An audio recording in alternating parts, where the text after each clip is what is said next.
മാസപ്പടി കേസിൽ വീണ്ടും ഇ.ഡി. റെയ്ഡ്. കോഴിക്കോട് ഉൾപ്പെടെ 8 കേന്ദ്രങ്ങളിൽ റെയ്ഡ് നടത്തുന്നു. നേരത്തെ നടന്ന റെയ്ഡിന്റെ തുടർച്ചയാണ്. വിവരങ്ങളുമായി ജിജീഷ് കരുണാകരൻ ചേരുകയാണ്. ജിജീഷ്, അതായത് ഈ മാസപ്പടി കേസിൽ വീണ്ടും തുടർ നടപടികളിലേക്ക് കടക്കുകയാണ് ഇ.ഡി.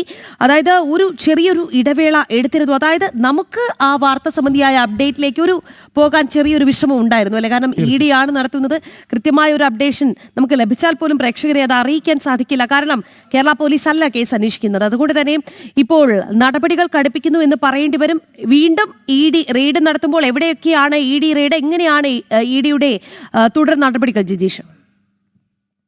രാജു പറഞ്ഞതുപോലെ തന്നെ കൂടുതൽ കടുത്ത നടപടിയിലേക്ക് തന്നെ ഇപ്പോൾ എൻഫോഴ്സ്മെന്റ് ഡയറക്ടറേറ്റ് ഈ മാസപ്പടി കേസിൽ CMRL എക്സാലോജിക് ഇടപാടിൽ കടക്കുന്നു. അങ്ങനെ ഒന്ന് കോഴിക്കോടാണ്. കോഴിക്കോട് അടക്കം ഉള്ള സ്ഥലങ്ങളിൽ റെയ്ഡുകളുണ്ട്. അന്വേഷണ സംഘവുമായി ബന്ധപ്പെട്ട് പറയുന്ന ഒരു സൂചന എന്ന് പറയുന്നത് CMRലുമായി ബന്ധപ്പെട്ട് നേരത്തെ റെയ്ഡ് നടക്കാത്ത സ്ഥാപനങ്ങളിലാണ്, അല്ലെങ്കിൽ നേരത്തെ റെയ്ഡ് ഉണ്ടാകാത്ത മറ്റു ചില കേന്ദ്രങ്ങൾ കൂടി അന്വേഷണത്തിൽ കണ്ടെത്തിയിരുന്നു. ഇതുമായി ബന്ധമുണ്ട്, അല്ലെങ്കിൽ മാസപ്പടി കേസുമായി ബന്ധമുണ്ട് എന്ന് അത്തരത്തിൽ കണ്ടെത്തിയ സ്ഥാപനങ്ങളിലേക്കാണ് ഇപ്പോൾ പരിശോധനകൾ നടത്തുന്നത് എന്ന കാര്യമാണ് അന്വേഷണ സംഘം വ്യക്തമാക്കിയിരിക്കുന്നത്.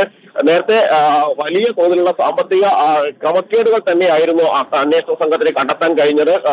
അനധികൃതമായി സ്വത്തുക്കൾ ഇത് കേസുമായി ബന്ധമുള്ള ആളുകൾ സമ്പാദിച്ചതായി കണ്ടെത്തുകയും അതിന്റെ അടിസ്ഥാനത്തിൽ സ്വത്തുക്കൾ കണ്ടുകിട്ടുന്ന ഒരു നടപടിയിലേക്ക് പൂർണ്ണമായും തന്നെ എൻഫോഴ്സ്മെന്റ് ഡയറക്ടറേറ്റ് കടക്കുകയും എല്ലാം ചെയ്തു. ഒപ്പം തന്നെയായിരുന്നു പ്രതിപക്ഷ നേതാവും മുൻ മുഖ്യമന്ത്രിയുമായ പിണറായി വിജയന്റെ വീട്ടിൽ വീണയുമായി ബന്ധപ്പെട്ട് അന്വേഷണ സംഘം റെയ്ഡ് നടത്തുന്നതും അന്വേഷണ സംഘത്തെ തടസ്സപ്പെടുത്താനുള്ള ശ്രമങ്ങൾ ഉണ്ടാവുകയും എല്ലാം തന്നെ ചെയ്തത്.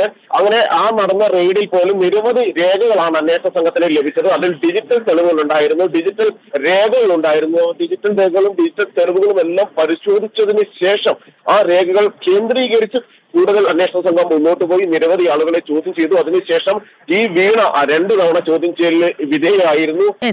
ശരി ജിജീഷ്, വളരെ നിർണായകമായ ഒരു അപ്ഡേറ്റ് ആണ് ഈ വിഷയവുമായി ബന്ധപ്പെട്ട് വരുന്നത്. നേരത്തെ നമ്മുടെ പ്രേക്ഷകൻ ചോദിച്ചുള്ളൂ ഇ.ഡി. കേസ്.